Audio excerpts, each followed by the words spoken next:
Hello everyone, I am Manu Kumar Nayak, lecturer in Mechanical Engineering from Government Polytechnic Khairatgarh. I welcome you all in this 7th lecture of Applied Mechanics lecture series. आज के इस video में हम composition of forces part 1 के बारे में study करने वाले हैं।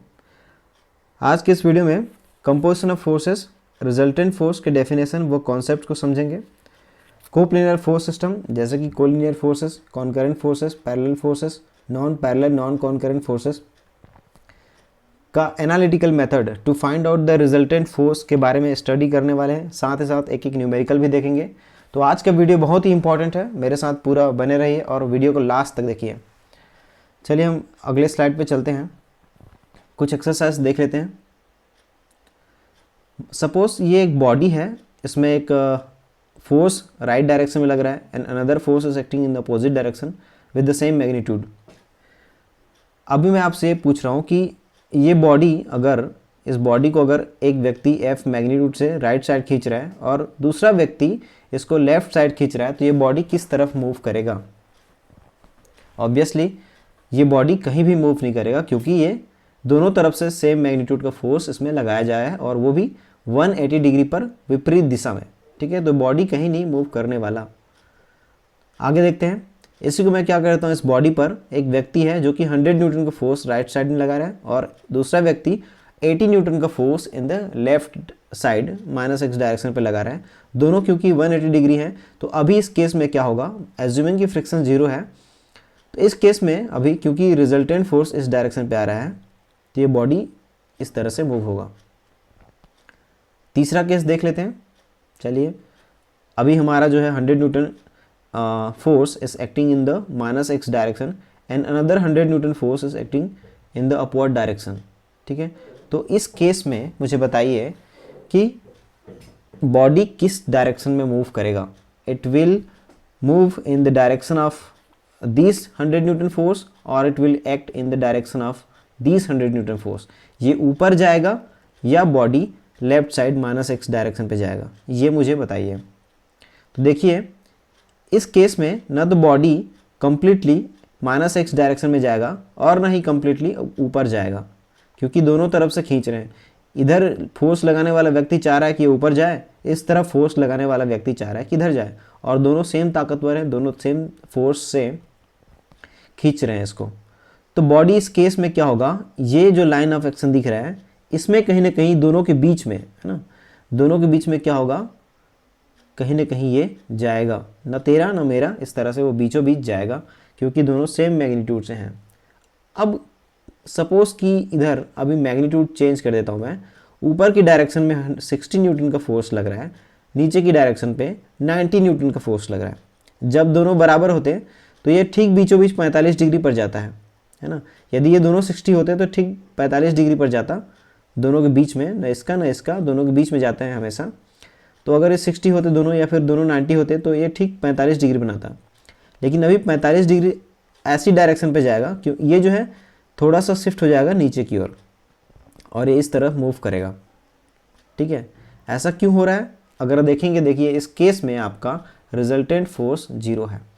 इस केस में कुछ रिजल्टेंट फोर्स निकल रहा है, इसमें इस केस में भी कुछ निकल रहा है, इस केस में भी कुछ निकल रहा है, और रिजल्टेंट फोर्स का डायरेक्शन भी उसके हिसाब से आएगा, है ना। तो रिजल्टेंट फोर्स क्या होता है, मैंने एक समझा दिया। रिजल्टेंट फोर्स किसी न किसी डायरेक्शन पे काम करेगा। आगे हम समझेंगे इसको डिटेल से। तो चलिए, I have a list of questions for you, जिसमें से पहला क्वेश्चन है मेरा आपके लिए, क्या किसी वस्तु पर रिजल्टेंट फोर्स का इंटरनल इफेक्ट वही होगा जो सिस्टम ऑफ फोर्सेस का होगा? ठीक है, तो रिजल्टेंट फोर्स का इंटरनल इफेक्ट और सिस्टम ऑफ फोर्सेस का इंटरनल इफेक्ट किसी बॉडी पर सेम होगा कि सेम नहीं होगा, ये आंसर आपको करना है कमेंट बॉक्स पे। दूसरा है, क्या रिजल्टेंट फोर्स के लिए मैग्नीट्यूड और डायरेक्शन ऑफ रिजल्टेंट फोर्स निकालना काफ़ी होगा, है ना। एक तो रिजल्टेंट फोर्स और दूसरा डायरेक्शन, इन दोनों को निकालने से काम चल जाएगा या नहीं चलेगा, ये दोनों का आंसर आपको कमेंट बॉक्स में करना है। तो चलिए हम आगे बढ़ते हैं वीडियो में और हम देखते हैं कंपोजिशन ऑफ फोर्सेस के डेफिनेशन को। सो क्या है composition of forces? The process of reducing a force system to an equivalent and simplest force system which has the same external effect on the body as the original force system is called composition। ठीक है, तो मान लीजिए किसी वस्तु पर n number of forces काम कर रहे हैं, ठीक है, मान लीजिए किसी वस्तु पर n नंबर ऑफ फोर्सेस काम कर रहे हैं, तो इन सारे फोर्सेस को हटा करके मैं यदि इसको सिंगल फोर्स से रिप्लेस करूं, जिसको हम रिजल्टेंट फोर्स कहते हैं, तो इस रिजल्टेंट फोर्स का वही असर होगा, एक्सटर्नल इफेक्ट होगा बॉडी पर, जो कि इन सिस्टम ऑफ फोर्सेस का है। तो या तो ये पांचों फोर्स को लगा लीजिए बॉडी पर, या फिर इस रिजल्टेंट सिंगल फोर्स को लगा लीजिए बॉडी पर, तो सेम एक्सटर्नल इफेक्ट दोनों केस में मिलने वाला है।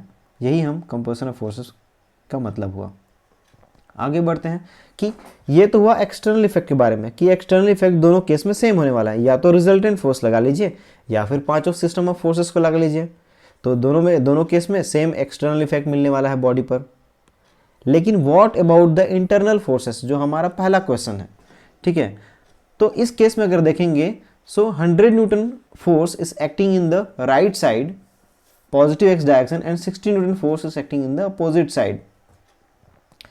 तो अगर मैं रिजल्टेंट देखूं, नेट फोर्स देखूं, तो नेट हमारा 40 न्यूटन का फोर्स आ रहा है राइट साइड में, ठीक है। तो इसमें यह है कि इसमें 60 न्यूटन का टेंशन प्रोड्यूस हो रहा है और 40 न्यूटन जो है इसको राइट साइड में ट्रांसलेट करने की कोशिश करेगा। तो इसमें टेंशन भी है और ट्रांसलेशन भी है।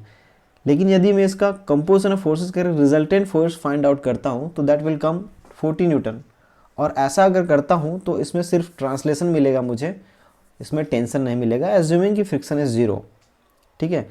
तो पहले केस में हमको टेंशन प्लस ट्रांसलेशन मिला और दूसरे केस में हमको सिर्फ क्या मिल रहा है, ट्रांसलेशन मिल रहा है।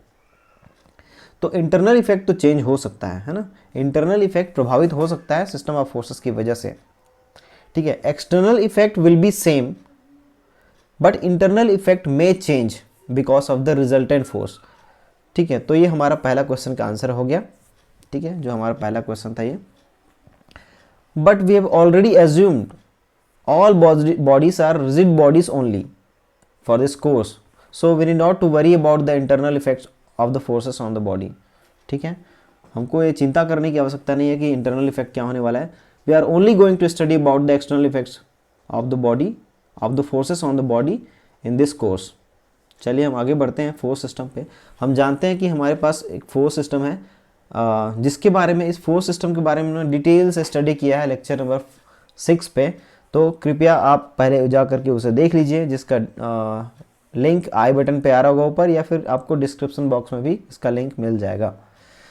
तो ये हमारा है कोप्लेनर फोर्स सिस्टम, जिसमें कोलिनियर ये सारे आते हैं।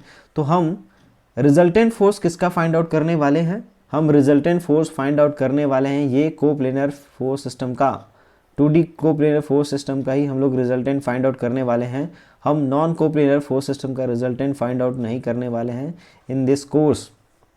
तो हम इन सारे केसेस में हम रिजल्टेंट फाइंड आउट करने का एनालिटिकल मेथड्स देखने वाले हैं इस लेक्चर पे, और साथ ही साथ सारे का एक एक न्यूमेरिकल भी करने वाले हैं, ठीक है। चलिए आगे बढ़ते हैं। What is resultant force? तो रिजल्टेंट फोर्स का क्या डेफिनेशन होगा? If a number of forces F1, F2 and F3 etc. are acting simultaneously on a particle, then it is possible to find out a single force which could replace them, which would produce the same external effect as produced by all the given forces. This single force is called the resultant force.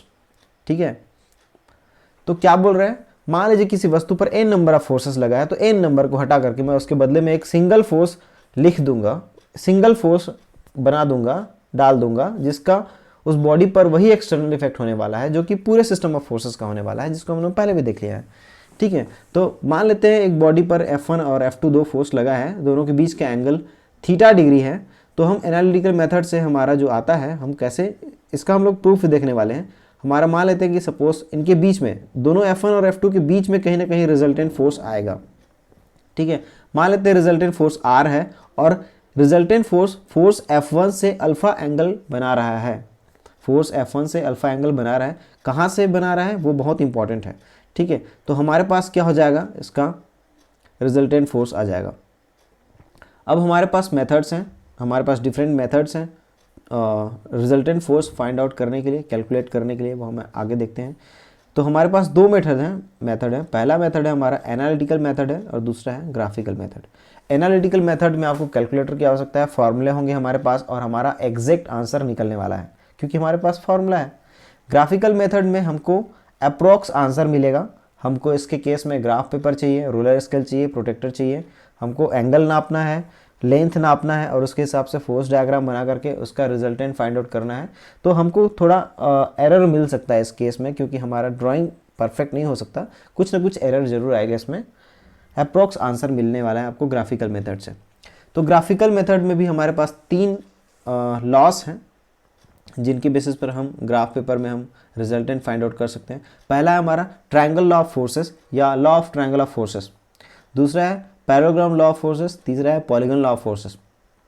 ठीक है, तो ये सब graphical methods हैं, इनसे भी हम resultant force find out कर सकते हैं। ठीक है, ये सारे मेथड्स जो हैं हम कॉन्करेंट फोर्स सिस्टम के केस में अप्लाई करते हैं। हम कॉन्करेंट यदि फोर्स सिस्टम है हमारा, तो इन तीनों मेथड्स का यूज़ करके मैं रिजल्टेंट फोर्स फाइंड आउट कर सकता हूँ अप्रॉक्स। ठीक है, तो ये हम अगले लेक्चर में पढ़ने वाले हैं। हम आज जो पढ़ने वाले हैं वो एनालिटिकल मेथड्स हैं। ठीक है, एनालिटिकल मेथड से हम जो कोप्लेनर फोर्स सिस्टम होते हैं, जैसे कि कोलिनियर फोर्सेस, कॉन्करेंट है, पैरेलल फोर्सेस है, non parallel non concurrent forces है, इन सारे के बारे में हम आज इस वीडियो में देखने वाले हैं। रिजल्टेंट फोर्स फाइंड आउट करने वाले हैं, फार्मूला डिराइव करने वाले हैं और न्यूमेरिकल करने वाले हैं। ठीक है, तो इस तरह से हम एनालिटिकल मेथड्स देखने वाले हैं और उसमें रिजल्टेंट फोर्स फाइंड आउट करने वाले हैं।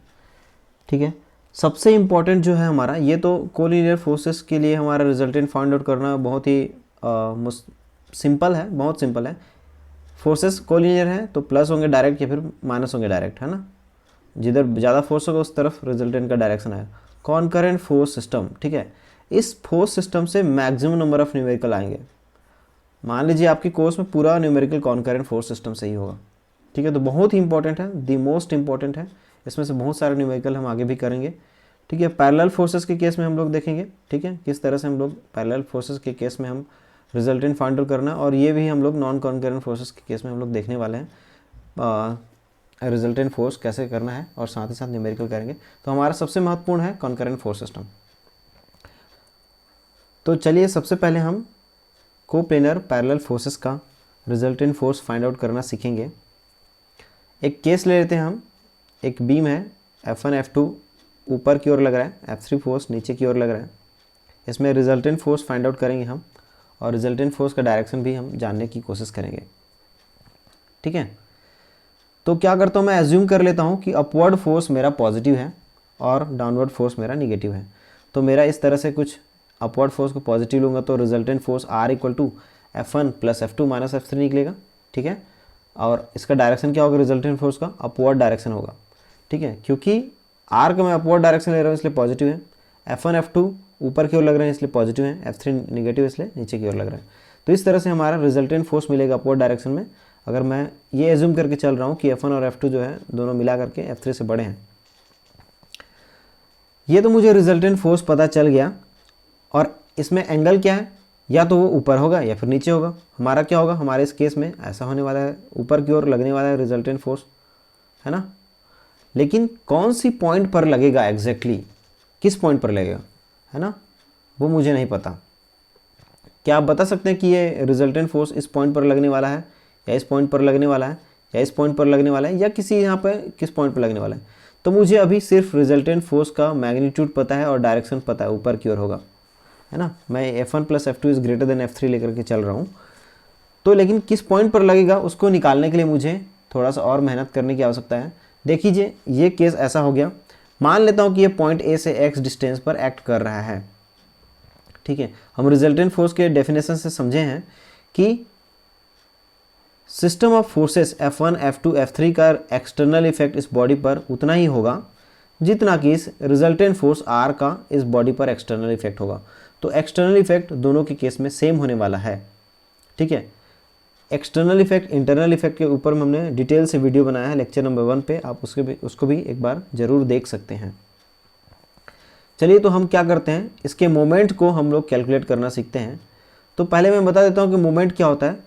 तो मोमेंट = फोर्स × परपेंडिकुलर डिस्टेंस होता है। ठीक है, मोमेंट = फोर्स × परपेंडिकुलर डिस्टेंस। ध्यान रखिए परपेंडिकुलर डिस्टेंस ही लेना है आपको, और कोई डिस्टेंस नहीं लेना है। अगर मैं ऐसा देखूँ यहाँ पर देखिए, तो ये 90 डिग्री पर है, ये फोर्स जो है, फोर्स इस बीम से 90 डिग्री पर है। तो ये डिस्टेंस जो मिल रहा है आपको AC, ये परपेंडिकुलर डिस्टेंस है। मैं ये मान के चलता हूँ कि मुझे ए पॉइंट पर आपको क्या मेरे को एक मोमेंट निकालना है, ए पॉइंट पर मुझे मोमेंट फाइंड आउट करना है। तो इस रिजल्टेंट का मोमेंट कितना आएगा, फोर्स इंटू परपेंडिकुलर डिस्टेंस। मैं एंटी क्लॉकवाइज मोमेंट को पॉजिटिव लेकर के चल रहा हूँ। मोमेंट का डायरेक्शन समझने के लिए आप क्या करेंगे, मेरा एक सिंपल मेथड है, पॉइंट ए पर मैं क्या करता हूँ, एक कील ठोक देता हूँ, पॉइंट ए पर मैं कील ठोक देता हूँ और फोर्स को इस तरह से लगाता हूँ मैं। तो ये किस तरह से घुमाने की कोशिश करेगा, पॉइंट ए के अबाउट, ये इस तरह से इस बीम को घुमाने की कोशिश करेगा। यहाँ पर कील ठोका है ना, ये रोटेट हो सकता है यहाँ पर, लेकिन ये पॉइंट जो है रोटेट करने के लिए सक्षम है। तो आप अगर इसमें से यहाँ से लगाएंगे तो ये इस तरह से एंटी क्लॉकवाइज ये क्या हो सकता है, रोटेट हो सकता है। इसको मैं पॉजिटिव लेकर के चल रहा हूँ, एंटी क्लॉकवाइज को मैं क्या कर रहा हूँ, पॉजिटिव लेकर के चल रहा हूँ। तो ये आर एक्स हो जाएगा। रिजल्टेंट फोर्स का पॉइंट ए पर टोटल मूवमेंट कितना हो गया, आर एक्स हो गया। अभी देखिए यहाँ पर मैं फिर कील ठोकता हूँ, पॉइंट ए के अबाउट मूवमेंट लेना है इसलिए मुझे। तो F2 क्या करेगा, इसको इस तरह घुमाएगा। F3 क्या करेगा, इसको इस तरह घुमाएगा। तो ये क्या हो गया, काउंटर क्लॉकवाइज हो गया, है ना। तो ये क्या होगा, पॉजिटिव हो जाएगा। ये क्लॉकवाइज हो जाएगा, ये मूवमेंट जो है, तो ये क्या हो जाएगा, निगेटिव हो जाएगा। तो मैं क्या करने वाला हूँ, मेरे पास जो आर एक्स था, ये रिजल्टेंट फोर्स का मोमेंट इक्वल टू मैं क्या करूँगा, F2 इंटू क्या हो जाएगा, A B distance, A B क्या है, परपेंडिकुलर डिस्टेंस है, minus F3 into A C distance. ऐसे क्यों कर रहा हूँ, ये माइनस क्यों है F3, क्योंकि ये क्लॉकवाइज घुमा रहा है। ये मोमेंट जो है क्लॉकवाइज है इसलिए इसको निगेटिव लिख रहा हूँ। ये मोमेंट जो है आपका एंटी क्लॉकवाइज है इसलिए पॉजिटिव लिख रहा हूँ। ये क्या है, एंटी क्लॉकवाइज इसलिए positive, anti clockwise positive, anti clockwise positive और क्लॉकवाइज निगेटिव कर देता हूँ मैं। तो इस तरह से मैं क्या कर सकता हूँ, इसको कर सकता हूँ। और देखिए मेरा क्या आ जाता है, ये आपका R X equal to F2 into A B, R X equal to यही इक्वेशन है आपका, R X equal to F2 into A B minus F3 into A C. ये हो जाएगा आपका इक्वेशन। दोनों इफेक्ट क्योंकि सेम होना चाहिए। अब मैं यहाँ से x इक्वल टू निकाल सकता हूँ, है ना। तो ये मुझे x का मान दे देगा। तो अब मैं इस कंडीशन में बता सकता हूँ कि एक x इक्वल टू कितने डिस्टेंस पर ये काम करेगा। तो मेरा दूसरा क्वेश्चन ये था कि क्या रिजल्टेंट फोर्स के लिए मैग्नीट्यूड और उसका डायरेक्शन निकालना काफ़ी होगा। तो ये पार्शली यस है, पार्शली नो है। यदि आपका फोर्स सिस्टम कोलिनियर है, यदि आपका फोर्स सिस्टम कंकरेंट है, तो आपको रिजल्टेंट का मैग्नीट्यूड निकाल लीजिए और रिजल्टेंट फोर्स का डायरेक्शन निकाल लीजिए, सफिशिएंट है। हमको पॉइंट ऑफ एप्लीकेशन निकालने की ज़रूरत नहीं है। कंकरेंट फोर्स सिस्टम के केस में पॉइंट ऑफ एप्लीकेशन, उसका जो पॉइंट ऑफ इंटरसेक्शन होता है फोर्स सिस्टम का, वही हो जाएगा। लेकिन यदि आपका force system parallel force system है या फिर नॉन कंकरेंट फोर्स सिस्टम है, तो उस केस में आपको पॉइंट ऑफ एप्लीकेशन भी निकालना की ज़रूरत है ना। Line of action find out करने की भी आवश्यकता पड़ेगी आपको। तो ये इसका आंसर दूसरे का पार्शली यस, पार्शली नो, ठीक है। अगर फोर्स सिस्टम कंकरेंट या फिर कोलिनियर है तो हमको पॉइंट ऑफ एप्लीकेशन निकालने की आवश्यकता नहीं है। और पैरेलल फोर्स सिस्टम के केस में पॉइंट ऑफ एप्लीकेशन निकालने की आवश्यकता है। और नॉन कंकरेंट फोर्स सिस्टम के केस में हमको एक चीज़ और, डायरेक्शन मैग्नीट्यूड के साथ साथ हमको लाइन ऑफ एक्शन का लोकेशन निकालने की आवश्यकता पड़ेगी। लाइन ऑफ एक्शन, है ना। पॉइंट ऑफ एप्लीकेशन निकालना बहुत डिफिकल्ट है, लाइन ऑफ एक्शन हम नॉन कंकरेंट फोर्स सिस्टम के केस में निकाल सकते हैं। तो चलिए एक न्यूमेरिकल करके देखते हैं इसका। हमारे पास एक न्यूमेरिकल है, मान लीजिए इस तरह से फोर्स सिस्टम है। इस केस में भी मैं उल्टा करता हूँ, मैं मेरा जो डाउनवर्ड फोर्स है उसको मैं पॉजिटिव ले लेता हूँ, ठीक है, taking downward force as positive. तो जो डाउनवर्ड फोर्स है वो 10 न्यूटन है, 15 न्यूटन है, ये क्या हो जाएंगे, पॉजिटिव होंगे। रिजल्टेंट फोर्स क्या हो जाएगा मेरा, 10 + 15 - 20 इक्वल टू क्या हो जाएगा, 5 न्यूटन। तो ये डाउनवर्ड डायरेक्शन में आएगा, रिजल्टेंट फोर्स हो गया हमारा, ठीक है। अब मैं क्या करता हूँ, इसमें एक 5 न्यूटन का फोर्स यहाँ पर रैंडमली दिखा देता हूँ, और मुझे लेकिन इसका लोकेशन नहीं पता जिसको मुझे फाइंड आउट करने की आवश्यकता होती है ना। तो ये डायरेक्शन डाउनवर्ड हो गया और 5 न्यूटन रिजल्टेंट हो गया, ठीक है। इसमें हमको या तो अपवर्ड हो गया या फिर डाउनवर्ड हो गया फोर्सेस, इसलिए हमको इसको एंगल निकालने की आवश्यकता नहीं पड़ती है इसमें। तो ये 5 न्यूटन जो है रिजल्टेंट हो गया, डाउनवर्ड क्या हो गया, इसका डायरेक्शन हो गया। तो रिजल्टेंट का मैग्नीट्यूड और डायरेक्शन दोनों पता चल चुका है, लेकिन एक थर्ड चीज़ हमको पॉइंट ऑफ एप्लीकेशन निकालने की आवश्यकता पड़ रही है इसमें। तो मैं क्या करता हूँ, सेम ए पॉइंट के अबाउट मोमेंट निकालूंगा। इस केस में भी ए पॉइंट के अबाउट क्या निकालूंगा, मैं मोमेंट निकालूंगा। और इस केस में क्लॉकवाइज को मैं पॉजिटिव लेकर के चलूंगा, ठीक है। क्लॉकवाइज को मैं क्या करूँगा, पॉजिटिव लेकर के चलूँगा। तो यहाँ पर देखिए ए पॉइंट पर मैं कील ठोक देता हूँ, इसके कारण से कोई आपको मोमेंट नहीं मिलने वाला है पॉइंट ए पर। इस 5 न्यूटन के कारण से, रिजल्टेंट फोर्स के कारण से कितना मोमेंट आएगा, ये हो जाएगा, ये कैसे घुमाने की कोशिश करेगा, इसको क्लॉकवाइज घुमानेगा, यहाँ पर किल ठोकिए, ये 5 न्यूटन इसको क्लॉकवाइज रोटेट करना चाह रहा है, तो मैं क्लॉकवाइज को इस केस में क्या ले रहा हूँ, पॉजिटिव लेकर चला हूँ, तो ये क्या हो जाएगा 5 इंटू इसका डिस्टेंस कितना है, एक्स डिस्टेंस है ना, इसका डिस्टेंस एक्स है, तो इक्वल टू, है ना। अभी देखते हैं ये जो 20 न्यूटन का फोर्स है इस ए पॉइंट को इस तरह से एंटी क्लॉकवाइज डायरेक्शन में घुमाने की कोशिश कर रहा है, ठीक है। तो एंटी क्लॉकवाइज डायरेक्शन में घुमाने की कोशिश कर रहा है, और जो 15 न्यूटन है इसको क्लॉकवाइज डायरेक्शन में घुमाने की कोशिश कर रहा है। तो ये 15 न्यूटन क्यों घुमाने की कोशिश कर रहा है, 15 इंटू 3 डिस्टेंस हो जाएगा, परपेंडिकुलर डिस्टेंस, ए से बी का डिस्टेंस कितना है, 2 + 1 3 हो जाएगा। तो ये आपका क्लॉकवाइज डायरेक्शन में है, इसलिए क्या हो गया, पॉजिटिव हो गया। और माइनस कर देता हूँ मैं, 20 न्यूटन इसको एंटी क्लॉकवाइज घुमाने की कोशिश कर रहा है, तो 20 इंटू क्या हो जाएगा मेरा, 2 हो जाएगा, ये हो गया मेरा मोमेंट हो जाएगा, जिसको मैंने यहाँ पर भी लिखा है, यही इक्वेशन मैंने यहाँ लिखा है। तो यहाँ से आपको x मिल जाएगा, x = 1 मीटर आपको आंसर मिल जाएगा। तो ये x = 1 पॉइंट ए से, है ना, पॉइंट ए से x = 1 मीटर पर, मतलब कहीं ना कहीं इस दोनों के बीचों बीच यहाँ कहीं आसपास आपका 5 न्यूटन का फोर्स आएगा। तो इस तरह से हम रिजल्टेंट फोर्स का मैग्नीट्यूड, डायरेक्शन और पॉइंट ऑफ एप्लीकेशन भी निकाल सकते हैं। तो इस केस में पॉइंट ऑफ एप्लीकेशन भी इंपॉर्टेंट है, निकालने की जरूरत पड़ेगी, इसमें सिर्फ डायरेक्शन और मैग्नीट्यूड निकालने से काम नहीं चलेगा। तो चलिए आगे बढ़ते हैं हम कॉन्करेंट फोर्सेस के केस में, किस तरह से कॉन्करेंट फोर्सेस के केस में हमको आगे बढ़ना है देख लेते हैं, ठीक है। तो ये मान लेते हैं एक बॉडी है जिसमें दो फोर्सेस F1 और F2 लगे हैं, दोनों के बीच का एंगल थीटा डिग्री है। तो इसमें रिजल्टेंट मैं जानता हूँ कॉन्करेंट फोर्स सिस्टम के केस में कि ये जो F1 F2 है, इनका अगर रिजल्टेंट निकालने जाऊँगा तो इनके बीच में कहीं ना कहीं यहाँ से लेकर के यहाँ तक, यहाँ से लेकर के यहाँ तक कहीं ना कहीं बीच में ये क्या आएगा, इसका रिजल्टेंट फोर्स आएगा, ठीक है। मान लेता हूँ ये रिजल्टेंट फोर्स ये है, और ये रिजल्टेंट फोर्स अल्फा डिग्री बना रहा है F1 फोर्स से। That is very very very important. Alpha angle किस फोर्स से बना हुआ है, ये बहुत इंपॉर्टेंट है, तो इसको ध्यान देंगे। F1 से अल्फा बना है कि F2 से अल्फा बना है, ठीक है। अब मैं क्या करता हूँ कि देखिए कोई भी फोर्स का मैग्नीट्यूड जो होता है वो इसके लेंथ से के बराबर होता है, ठीक। इसकी लंबाई इसका मैग्नीट्यूड शो करता है, तो इतनी ही लंबाई का इसके पैरेलल यहाँ पर लाइन खींच देता हूँ मैं, तो ये मैग्नीट्यूड और ये मैग्नीट्यूड सेम होंगे, ये F2 हो जाएगा, ठीक है। और ये एंगल क्या होंगे, दोनों बराबर होंगे, ठीक है। ये एंगल और ये एंगल दोनों बराबर होंगे। अब मैं क्या करता हूँ, यहाँ पर एक परपेंडिकुलर लाइन खींच देता हूँ, इस पॉइंट को B बोल देता हूँ, इस पॉइंट को C बोल देता हूँ, इस पॉइंट को D बोल देता हूँ, ठीक है। तो ये हमको मिल गया, एक ट्रायंगल मिल गया, ट्रायंगल BCD, ट्रायंगल BCD को ध्यान देंगे, ठीक है। अब मैं इसमें ट्रिग्नोमेट्री लगाने वाला हूँ, इसका डेरिवेशन देख रहे हैं हम लोग। ट्रिग्नोमेट्री लगाऊंगा, क्या करूँगा मैं, कॉस थीटा, क्या होता है cos theta, cos theta equal to होता है आधार बटे कर्ण, बेस बटे हाइपोटेनियस। तो यहाँ पर कर्ण क्या है, यहाँ पर 90 डिग्री का एंगल बन रहा है जी, है ना। यहाँ पर अगर देखेंगे हम तो ये 90 डिग्री का एंगल बन रहा है। ये ट्रायंगल देखिए, इस ट्रायंगल को ध्यान दीजिए, ये जो बना हुआ है आपका BC और ये D, BCD ट्रायंगल में कॉस थीटा, ठीक है, कॉस थीटा इक्वल क्या हो जाएगा, ये BC/DB हो जाएगा। तो मैं इसको इस तरफ ले जाता हूँ, क्या हो जाएगा मेरा, BC = BD cos थीटा हो जाएगा, और BD = क्या है हमारा, F2 है, तो BC = F2 cos थीटा हो गया। तो मैं यहाँ पे लिख देता हूँ मैं BC = F2 cos थीटा, ये हमारा आ गया। सिमिलरली मैं क्या कर सकता हूँ, sin थीटा = CD/BD कर सकता हूँ, BD को इधर ले जाता हूँ, CD = BD sin थीटा हो जाएगा, और BD = मैं जानता हूँ BD = मैग्नीट्यूड कितना है, F2 के बराबर है, तो CD = F2 sin थीटा हो जाएगा।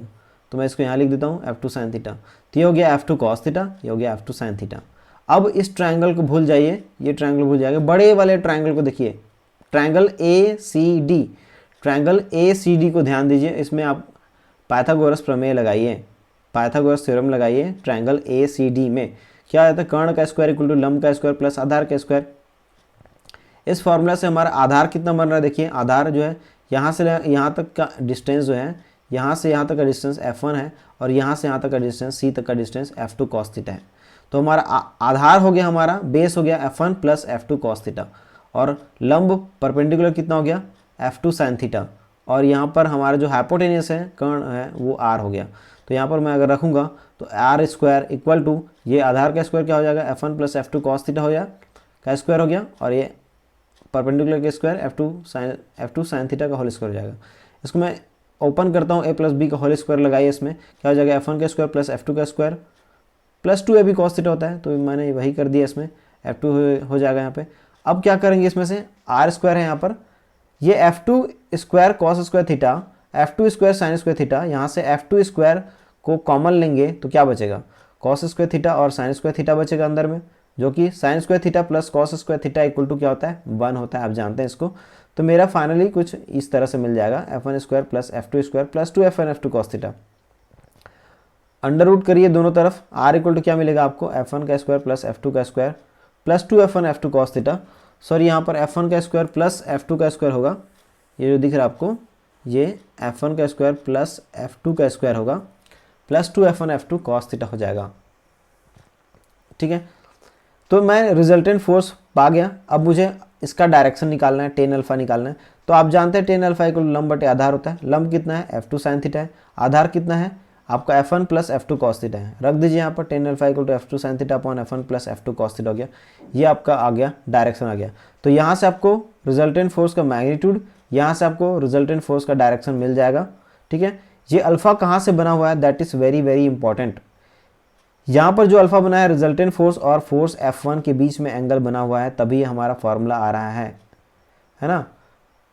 तो इसको ध्यान देंगे, अल्फा कहाँ से बना है। अल्फा यदि यहाँ से बना है, F1 से बना है, तभी ये फॉर्मूला आएगा, नहीं तो फिर उल्टा हो जाएगा, है ना। अगर अल्फा F2 के बीच और R के बीच में बना होता है यहाँ पर कहीं पे, तो ये F2 के बदले में F1 हो जाता और F1 के बदले में F2 हो जाता।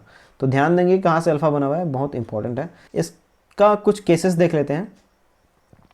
मान लेते हैं कि when थीटा इक्वल 90 डिग्री दोनों के बीच में, तो क्या हो जाएगा, जब दोनों फोर्सेस के बीच में एंगल 90 डिग्री होगा तो क्या होगा हमारा, देखिए r इक्वल टू हम जानते हैं फार्मूला से अंडर रूट f1 का स्क्वायर प्लस f2 का square plus 2f1 f2 cos theta होता है, जो कि थीटा दोनों के बीच के एंगल की बताता है। तो थीटा क्या है यहाँ पर 90 डिग्री है। तो यहाँ पर r equal to under root f1 का स्क्वायर प्लस f2 का स्क्वायर हो जाएगा, क्योंकि कॉस 90 साइन 0 0 हो जाता है। तो ये कंपोनेंट 0 हो गया, तो ये बचा सिर्फ ये कंपोनेंट। तो r equal to under root f1 का स्क्वायर प्लस f2 का स्क्वायर हो जाएगा। टेन अल्फा इक्वल टू हम जानते हैं f2 sine theta upon f1 plus f2 cos theta होता है। थीटा यहाँ पर 90 है, साइन 90 इक्वल टू 1 होता है तो f2 हो जाएगा, कॉस 90 इक्वल टू 0 होता है तो ये क्या हो जाएगा, 0 हो जाएगा। तो tan alpha equal to finally क्या बच रहा है आपके पास, f2 बाय f1 बच रहा है। तो ये इसका थोड़ा सा रिड्यूस हो गया, सिंपल हो गया, टेन अल्फा ये मिल गया आपको। ठीक है, इसी में कुछ आगे केसेस देखते हैं। ये रिजल्टेंट फोर्स हो जाएगा और ये अल्फा हो जाएगा यहाँ पर। इसी में कुछ आगे केसेस देखते हैं कि हमारा मान लेते हैं कि f1 जो है ये फोर्स बड़ा है। हम जानते हैं, देखिए अगर F1 और F2 दोनों बराबर है तो ये ठीक 45 डिग्री में जाएगा। रिजल्टेंट फोर्स जो मिलेगा वो ठीक 45 डिग्री पर मिलेगा। जो ज़्यादा बड़ा होगा उस तरफ रिजल्टेंट फोर्स झुकता है, जो जितना ज़्यादा बड़ा होगा उस तरफ रिजल्टेंट। मान लीजिए F1 बड़ा करते जाता हूँ, बड़ा करते जाता हूँ, बड़ा करते जाता हूँ, तो ये रिजल्टेंट फोर्स का एंगल जो है F1 से वो घटते जाएगा, इस तरफ शिफ्ट होते जाएगा। ये हम आगे यहाँ पर देखने वाले हैं। मान लेते हैं कि F1 जो है बड़ा है F2 से, क्या हो जाएगा, F2 बाय F1 इस लेस देन 1 हो जाएगा, क्योंकि F2 बड़ा है ना, यहाँ पर F2 बड़ा है तो F2 बाय F1 क्या हो जाएगा, लेस देन 1 हो जाएगा। तो tan alpha is less than 1, क्योंकि tan alpha equal to F2 by F1 होता है। टेन अल्फा इक्वल टू यहाँ से देखिए F2 बाय F1, तो tan alpha is less than 1। जब टेन अल्फा लेस देन 1 है तो अल्फा इक्वल क्या हो जाएगा, लेस देन 45 डिग्री हो जाएगा। ठीक है, इसका मतलब क्या हुआ कि जब F1 ये वाला मैग्नीट्यूड बड़ा है, मैं जैसे ही बोला ये हमारा मैग्नीट्यूड बड़ा है, तो अल्फा 45 डिग्री से कम आएगा। मतलब क्या हुआ, 45 से इस तरफ झुक रहा है। F1 का मान जितना बढ़ाते जाऊंगा ये एंगल उतना ही कम होते जाएगा। F1 का मान जितना बढ़ाते जाऊंगा ये अल्फा का मान उतना ही कम होते जाएगा। ये रिजल्टेंट फोर्स F1 की ओर शिफ्ट होते जाएगा। चलिए दूसरा केस देख लेते हैं। मान लीजिए कि F2 is greater than F1, उल्टा कर देते हैं, तो F2 by F1 should be greater than 1 हो जाएगा। तो tan alpha equal to greater than 1 हो जाएगा, तो alpha equal to greater than 45 हो जाएगा। अब इस केस में अगर F2 को बड़ा करते जाता हूं तो ये रिजल्टेंट फोर्स इस तरफ शिफ्ट होगा, है ना, इस तरफ F2 की ओर शिफ्ट होते जाएगा। जितना बढ़ाते जाऊंगा F2 का मान, ये अल्फा का मान भी उतना ही बढ़ते जाएगा और ये जो रिजल्टेंट फोर्स है F2 की ओर शिफ्ट होते जाएगा। मान लेते हैं कि दोनों के बीच का एंगल, दोनों F1 और F2 बराबर हैं, तो F2 by F1 equal to 1 हो जाएगा, टेन अल्फा इक्वल टू 1 हो जाएगा और अल्फा इक्वल टू क्या हो जाएगा, 45 डिग्री हो जाएगा। ठीक है, तो इस तरह से कहने का मतलब आप सिंपल तरीके से समझिए थोड़ा सा अप्लाइड मैकेनिक्स में आपको थोड़ा जनरल चीज़ों को हम लोग को घुसाना पड़ेगा, हमको समझना पड़ेगा, है ना। आपका आंसर पता चल जाता है अप्रॉक्स कि कितना आंसर किस रेंज पे आंसर आना चाहिए, तब जा करके आपका सही होगा। ठीक है, मान लेता हूँ कि F1 और F2 बराबर हैं। ठीक है, आपको आंख मूंद के कुछ करने की जरूरत नहीं है, रिजल्टेंट जो होगा दोनों के बीचों बीच जाएगा 45 डिग्री में दोनों तरफ से। अगर मान लीजिए F1 बड़ा है, ठीक है, तो ये अल्फा 45 डिग्री से कम ही आएगा। अगर F2 बड़ा है तो ये अल्फा 45 डिग्री से ज़्यादा आएगा। तो ये आंसर आपको अंदाज़ा लग जाता है कि कितना आपका आंसर आने वाला है। तो न्यूमेरिकल जब भी बनाएंगे आप इस चीज़ से वेरीफाई कर सकते हैं, है ना, अपना एक्सपीरियंस से आप वेरीफाई कर सकते हैं। तो अप्लाइड मैकेनिक्स का पूरा एक्सपीरियंस है आपको, आप इमेजिन कर सकते हैं, पता चल सकता है आपका आंसर। ठीक है, आगे बढ़ते हैं दूसरे कंडीशन पे। इसी का दूसरे कंडीशन हमारा ये हो जाएगा कि हमारा थीटा 0 डिग्री हो जाएगा। ठीक है, तो इस केस में F1 और F2 दोनों सेम डायरेक्शन पे लगे हैं, 0 डिग्री हो गया। तो हमारा क्या हो जाएगा, रिजल्टेंट फोर्स का फॉर्मूला पता है हमको, R = √F1 का स्क्वायर प्लस F2 का square plus 2F1 F2 cos theta होता है। जो कि यहाँ पर गलती से मेरा क्या हो गया है, यहाँ पर इसको कर दीजिए F2 कर दीजिए, इसको भी F2 कर दीजिए। ये क्या हो जाएगा, R = √F1 का स्क्वायर प्लस F2 का square plus 2F1 F2 cos 0 हो जाएगा, क्योंकि cos 0 sin 90 क्या होता है, 1 होता है, इसलिए √F1 का स्क्वायर प्लस F2 का स्क्वायर प्लस 2F1 F2 हो जाता है, जो कि अंडर हट जाएगा। ठीक है, तो ये हो जाएगा आपका। तो यहाँ से क्या मिलेगा आपको, ये F1 का square plus F1 plus F2 का होल स्क्वायर हो जाएगा। तो ये स्क्वायर और रूट कट जाएगा, ये आपका आंसर आएगा।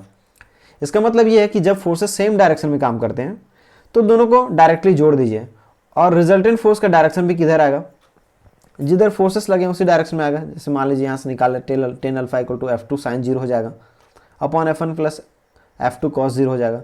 sin 0 = 0, तो टेन अल्फा क्या हो जाएगा, 0 हो जाएगा, तो अल्फा क्या हो जाएगा, 0 हो जाएगा।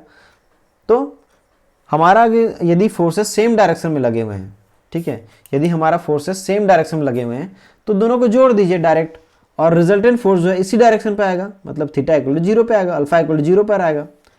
दूसरा कंडीशन देखते हैं हम कि थीटा = जब ये हमारा R = F1 प्लस F2 जोड़ दिए। दूसरा कंडीशन और है, तीसरा condition sorry, when theta = 180 degree, जब दोनों विपरीत दिशा में काम कर रहे हैं, जैसे कि ये F1 और F2 है।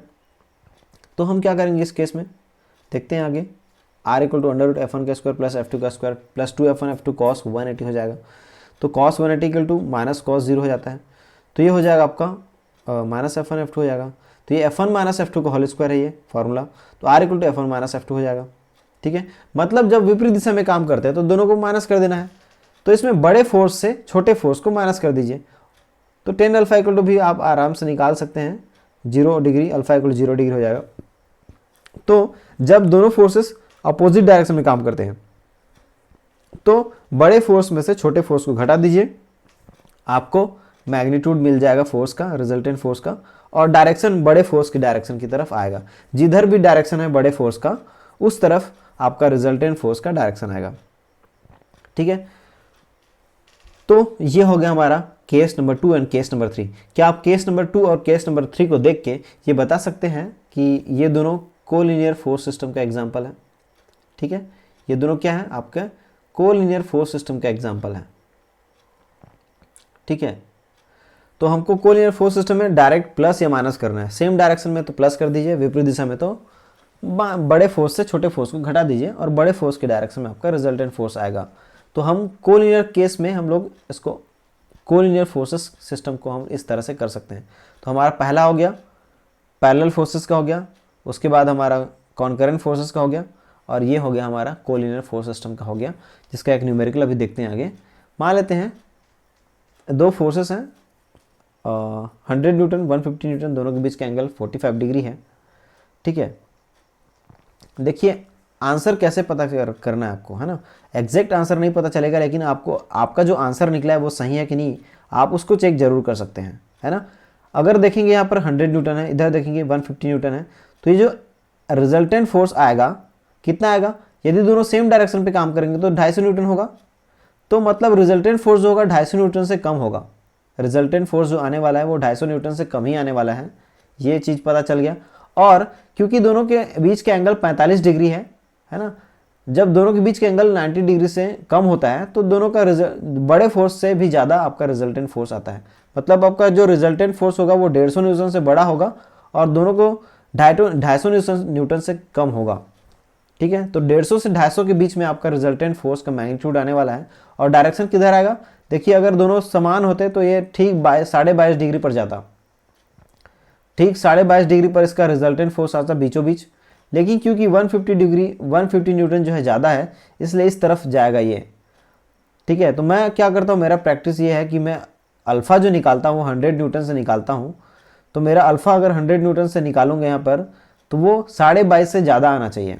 ठीक है, अगर आपका आंसर 22.5 से 45 के बीच में है तो सही हो सकता है। अगर आपका आंसर रिजल्टेंट फोर्स का मैग्नीट्यूड 150 से 250 के बीच में है तो सही हो सकता है।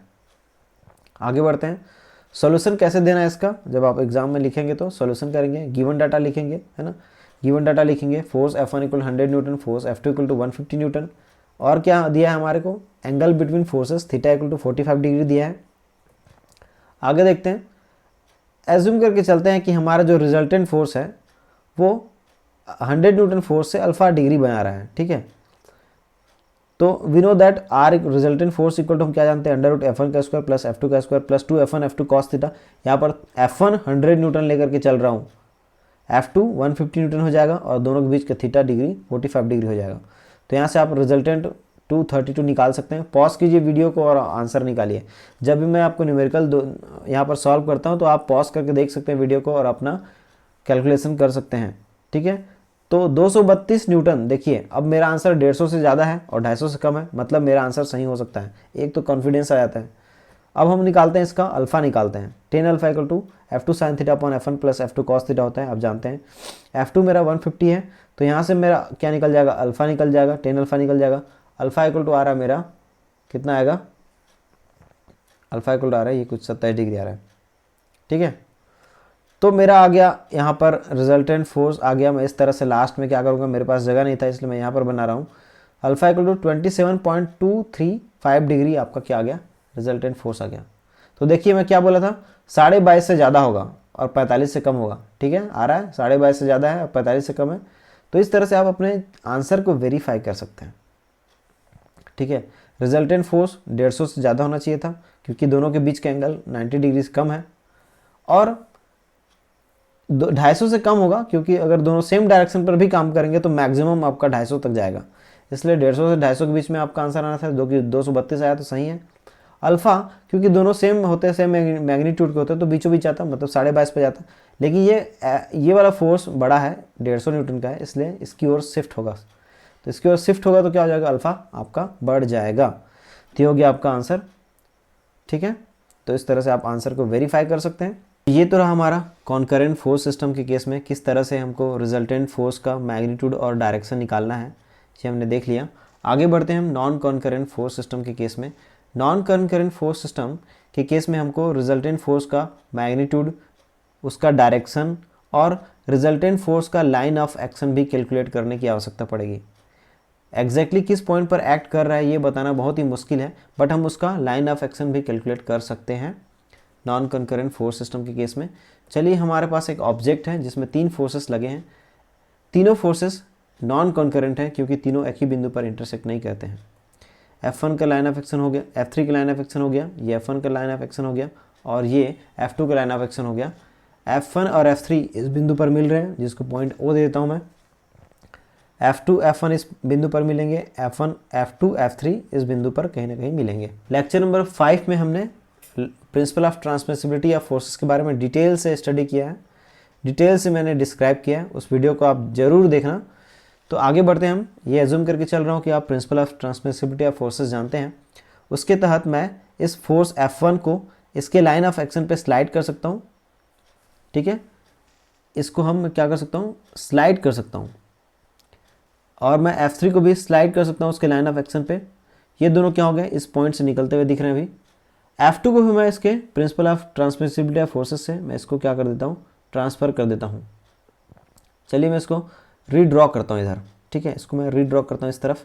तो देखिए F1 और F2 इस बिंदु पर मिल रहे हैं पॉइंट O पर। ठीक है, क्योंकि ये दोनों इसी लाइन ऑफ एक्शन यहाँ पर है, इसलिए F1 और F2 के कारण से, F1 F3 के कारण से पॉइंट O पर कोई भी मोमेंट नहीं आएगा क्योंकि उसी लाइन पर है। लेकिन ये F2 फोर्स जो है इस बिंदु पर नहीं है, ये डिफरेंट बिंदु पर है। अगर मैं इसका परपेंडिकुलर डिस्टेंस खींचना चाहूँ तो ये मान लेते हैं ये डी जो है परपेंडिकुलर डिस्टेंस है, मान लीजिए, ठीक है। अगर मैं यहाँ पर परपेंडिकुलर डिस्टेंस बनाऊँ, यहाँ पर देखिए, यहाँ पर ये जो है आपका परपेंडिकुलर डिस्टेंस हो गया, है ना, ये परपेंडिकुलर है मान लेते हैं, तो ये आपका डी परपेंडिकुलर डिस्टेंस है। अगर ध्यान से देखेंगे तो ये F2 फोर्स इसको एक रोटेशन देने की कोशिश करेगा, इसमें एक मोमेंट क्रिएट करने की कोशिश करेगा, ये एंटी क्लॉकवाइज डायरेक्शन में ये घुमाने की कोशिश कर रहा है ये F2 फोर्स पॉइंट ए के अबाउट, ओ के अबाउट। कैसे? आप पॉइंट ओ पे एक कील ठोक के देखिए, ये रोटेट हो सकता है, ऐसा कीजिए। F2 फोर्स इसको इस तरह से घुमाने की कोशिश करेगा इस तरफ, ठीक है। तो जब मैं इसको इस बिंदु पर ट्रांसफ़र करूँगा, F2 फोर्स को जब मैं O पर ट्रांसफ़र करूँगा तो इसके साथ साथ एक मोमेंट भी ट्रांसफ़र होगा। मोमेंट इक्वल टू क्या होता है? Force into perpendicular distance. चलिए मैं इसको ट्रांसफ़र करता हूँ तो इसके साथ साथ एक मोमेंट भी ट्रांसफ़र हो जाएगा, m equal to F2 into D, force into perpendicular distance. इसको बोलते हैं एसोसिएटेड मोमेंट बोलते हैं, ठीक है। तो नॉन कॉन्करेंट फोर्सेस के केस में जब हम फोर्सेस को ट्रांसफ़र करते हैं तो उसके साथ साथ एसोसिएटेड मोमेंट भी ट्रांसफ़र होंगे, that is F2 into D. अब ये क्या हो गया? रिड्यूस हो गया कॉन्करेंट फोर्स सिस्टम के केस में। तो आपने जैसे पहले कॉन्करेंट फोर्स सिस्टम के केस में रिजल्टेंट फोर्स फाइंड आउट किया, वैसे इस केस में भी रिजल्टेंट फोर्स फाइंड आउट कर लीजिए, उसके साथ साथ ये मोमेंट भी रहेगा। तो इस तरह से हम क्या कर सकते हैं, इसको नॉन कॉन्करेंट फोर्स सिस्टम को हम रिजल्टेंट फाइंड आउट कर सकते हैं। चलिए हम इसका एक न्यूमेरिकल करते हैं। एक ये आपका एक ऑब्जेक्ट है जिसमें इस तरह से फोर्सेस लगे हैं, इसमें हमको क्या करना है, इस फोर्स सिस्टम का रिजल्टेंट का मैग्नीट्यूड, रिजल्टेंट का डायरेक्शन और रिजल्टेंट का लाइन ऑफ एक्शन निकालना है, ठीक है। यहाँ पर सिर्फ मैग्नीट्यूड और रिजल्टेंट का मैग्नीट्यूड और डायरेक्शन निकालने से काम नहीं चलेगा, है ना। तो चलिए मैं क्या करता हूँ, principle of transmissibility of forces apply करता हूँ और पहले मैं इस फोर्स को इसके तहत इसके लाइन ऑफ एक्शन से मैं स्लाइड कर दिया, 20 न्यूटन इधर आ गया, क्योंकि इसके लाइन ऑफ एक्शन पे ट्रांसफ़र किया, मोमेंट नहीं आएगा, है ना। इसके इस लाइन पर इस फोर्स का कोई मोमेंट नहीं है। अभी मैं क्या करता हूँ, इसको भी 10 न्यूटन को मैं खिसका देता हूँ, लेकिन क्या है, ये परपेंडिकुलर खिसकाया हूँ मैं यहाँ पर, तो इसके साथ साथ मोमेंट भी जाएगा। इसको मैं इसके लाइन ऑफ एक्शन पे खिसकाऊंगा तो कुछ नहीं होने वाला, मोमेंट नहीं आएगा। लेकिन मैं यदि इस 10 न्यूटन को मैं इधर खिसकाता हूँ परपेंडिकुलर में, जो कि लाइन ऑफ एक्शन पे नहीं खिसका रहा हूँ मैं, तो ये इस फोर्स का इस बिंदु पर पॉइंट ए पर कुछ मोमेंट है। देखिए ये क्लॉकवाइज घुमाने की कोशिश कर रहा है, इस बिंदु पॉइंट ए पर मोमेंट डाल रहा है, मोमेंट है इसका, इसलिए इसका मोमेंट कितना है, इस पॉइंट ए के अबाउट इसका मोमेंट 40 किलोमीटर इंटू 4 सेंटीमीटर, कितना हो जाएगा, 10 किलोमीटर इंटू 4 सेंटीमीटर, कितना हो जाएगा, 40 किलो न्यूटन सेंटीमीटर हो जाएगा। तो इसको मैं चलिए ट्रांसफ़र कर देता हूँ इस पॉइंट पर, तो इसके साथ साथ एक एसोसिएटेड मोमेंट भी आएगा, ठीक है। इसके साथ साथ क्या आएगा, इसका एसोसिएटेड मोमेंट भी साथ में जाएगा। अब चलिए इस फोर्स को भी मैं क्या करता हूँ, इसको यहाँ से यहाँ खिसका देता हूँ, तो इसका भी मोमेंट आएगा जी, ठीक है। इसका कितना आएगा, 16 इंटू 3, 16 किलोमीटर इंटू 3, कितना हो जाएगा आपका, ये मोमेंट यहाँ पर आने वाला है, दैट इज़ 48 किलोमीटर सेंटीमीटर, इसको खिसकाया। तो अब मैं क्या करता हूँ, ये मोमेंट और ये फोर्स को मैं उठा करके फिर से इसके लाइन ऑफ एक्शन पे खिसका देता हूँ, तो ये हो जाएगा मेरा ये। तो मेरा देखिए अब मैं सारे फोर्सेस को ए पॉइंट पर ले आया, ठीक है। तो सारे फोर्सेस को मैं ए पॉइंट पर ले आया और दो फोर्सेस जो बी और सी पर लगे थे उनका एसोसिएटेड मोमेंट्स भी यहाँ पर ले आया। तो मैं क्या इसको रीड्रॉ कर सकता हूँ इस तरह से। तो अगर मैं देखूँ तो summation of F x direction को ध्यान दीजिए, एक्स डायरेक्शन को ध्यान दीजिए इधर, ठीक है। कितना फोर्स है एक्स डायरेक्शन पे, इधर 16 किलोमीटर राइट साइड पे लग रहा है, 4 किलोमीटर लेफ्ट साइड में लग रहा है। रिजल्टेंट कितना आएगा, 12 kilometre in the right direction आएगा इस तरफ, ठीक है। यहाँ से क्या आ गया, 12 किलोमीटर, तो मैं इसको यहाँ पर खींच दिया, इन दोनों का रिजल्टेंट हो गया। अब अपवर्ड डायरेक्शन में समेशन ऑफ एफ आई कीजिए, 20 माइनस 10 कितना हो जाएगा, 10 kilometre in the Y direction, तो ये हो गया मेरा वाई डायरेक्शन पे। अब इसका मैं क्या करता हूँ, रिजल्टेंट निकाल लेता हूँ। मैं अल्फ़ा लेकर के चलता हूँ, ये 12 डिग्री से अल्फ़ा लेकर के चलूँगा, जाहिर सी बात है ये 45 डिग्री के से कम आना चाहिए, आपका 45 डिग्री से कम आना चाहिए अल्फ़ा, तभी आगे आपका सही होगा। तो मैं रिजल्टेंट फोर्स पहले निकाल लेता हूँ, अंडर F1 का स्क्वायर प्लस F2 का स्क्वायर, क्योंकि दोनों 90 डिग्री पर है। तो ये मेरा रिजल्टेंट फोर्स का मैग्नीट्यूड निकल गया। अब रिजल्टेंट फोर्स का डायरेक्शन निकाल लेते हैं, क्या हो जाएगा, 10 alpha equal to FY by FX हो जाएगा। तो 10 F2 यहाँ पर क्या हो जाएगा, 10 हो जाएगा, F1 क्या हो जाएगा, 12 हो जाएगा। तो F2/F1 10/12 हो जाएगा, इक्वल टू कितना हो जाएगा, ये आपका आ रहा है 39.806। मैं बोला था 45 डिग्री से कम होगा तो आपका आंसर सही हो सकता है। तो ये आ रहा है 39.806 डिग्री आ रहा है फ्रॉम पॉजिटिव एक्स एक्सिस। तो यहाँ से कितना हो जाएगा, ये इतना हो जाएगा, यहाँ तक हो जाएगा। और इसका एसोसिएटेड मोमेंट कितना होगा, देखिए दोनों क्लॉकवाइज हैं, दोनों क्या है क्लॉकवाइज हैं, तो 40 × 48 88 हो जाएगा, ठीक है। 40 × 48 88 किलोन्यूटन हो जाएगा, किलोन्यूटन सेंटीमीटर हो जाएगा, ये क्लॉकवाइज हो गया। इसको मैं यहाँ पे ड्रॉ कर देता हूँ। चलिए अब रिजल्टेंट फोर्स कितना आ रहा है देखिए, है ना। रिजल्टेंट फोर्स हमारा ये था और एंगल इतना था। मैं यहाँ पर इसको अप्लाई कर देता हूँ, इन दोनों को हटा देता हूँ मैं यहाँ पर। तो रिजल्टेंट फोर्स 15.625 किलोन्यूटन आ रहा है, और जो कि पॉजिटिव एक्स डायरेक्शन से 39.806 किलोन्यूटन डिग्री पर आ रहा है। तो ये मेरा रिजल्टेंट फोर्स हो गया और ये एसोसिएटेड मोमेंट हो गया, ठीक है। अगर मैं इसको, ये मेरा आंसर हो चुका है, ठीक है, लेकिन ये एसोसिएटेड मोमेंट को मैं line of action find out करना चाहता हूँ, तो वो मैं कैसे करूँगा, तो मैं करूँगा जो एसोसिएटेड मोमेंट है उसके बराबर मैं इसके रीड्रॉ करता हूँ इसमें इस तरह से। एक्स डायरेक्शन से 39.806 है यहाँ पर न्यूटन, मैं इसका परपेंडिकुलर डिस्टेंस मान लेता हूँ, ए पॉइंट से डी है।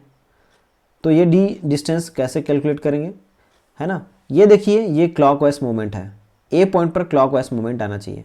तो अगर मैं यहाँ पर इस फोर्स सिस्टम को ऐसे लगा देता हूँ, जो कि ये भी एक्स से इतना है और इसका भी रिजल्टेंट इतना ही है, रिजल्टेंट एंगल उतना ही रहेगा। इस फोर्स को मैं क्या किया हूँ, इधर शिफ्ट किया हूँ ताकि इसका मोमेंट और इसका मोमेंट बराबर हो सके। तो ये 88 किलोन्यूटन सेंटीमीटर इसका मोमेंट आना चाहिए।